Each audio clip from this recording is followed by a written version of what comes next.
ये तस्वीरें ऐतिहासिक हैं। बुशहर के नए राजा राज तिलक के बाद अपने प्रजा के प्रेम और आस्था के प्रति आभार जता रहे हैं। लोकतंत्र में न कोई राजा है और न कोई प्रजा, मगर जब राजा लोगों के दिलों पर राज करे तो लोकतंत्र की परिभाषा और सारे तर्क वितर्क नहीं दिए जा सकते। पूर्व सीएम और राजा साहब के नाम से विख्यात दिवंगत वीरभद्र सिंह के बेटे और शिमला ग्रामीण सीट से विधायक विक्रमादित्य सिंह 10 जुलाई को बुशहर रियासत के 123वें राजा बनाए गए। टिक्का साहब से राजा साहब बने विक्रमादित्य सिंह को जनता की ओर से उतना ही प्यार और प्रेम मिल रहा है जितना कि उनके पिता को मिला। अब लोग उन्हें भी राजा साहब पुकारने लगे हैं, मगर विक्रमादित्य सिंह ने सभी से निवेदन किया है कि उन्हें केवल और केवल उनके नाम से ही संबोधित किया जाए।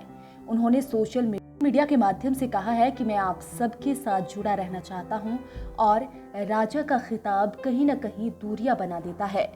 10 जुलाई को गुप्त तरीके से विक्रमादित्य सिंह को राजगद्दी पर बिठाया गया। बुशहर रियासत की राज परंपराओं को निभाते हुए पिता वीरभद्र सिंह की पार्थिव देह के सामने विक्रमादित्य सिंह का राज्याभिषेक हुआ। बुशहर रियासत भगवान श्री कृष्ण की वंशावली से संबंधित मानी जाती है और इससे संबंधित कई प्रमाण भी राजमहल में आज भी मौजूद है।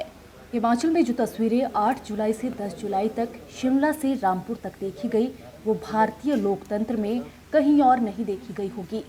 इतिहास का प्रोफेसर बनने की इच्छा रखने वाला एक इंसान एक ऐसा इतिहास बना गया जिसे युगों युगों तक याद रखा जाएगा। लोकतंत्र के दौर में ये यकीन करना मुश्किल हो जाता है कि किसी राजा के लिए जनता के मन में आखिर इतना प्यार क्यों है।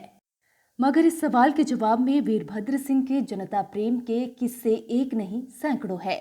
बस इतना समझ लीजिए कि राजा साहब को हिमाचल का विकास पुरुष यूं ही नहीं कहा जाता था।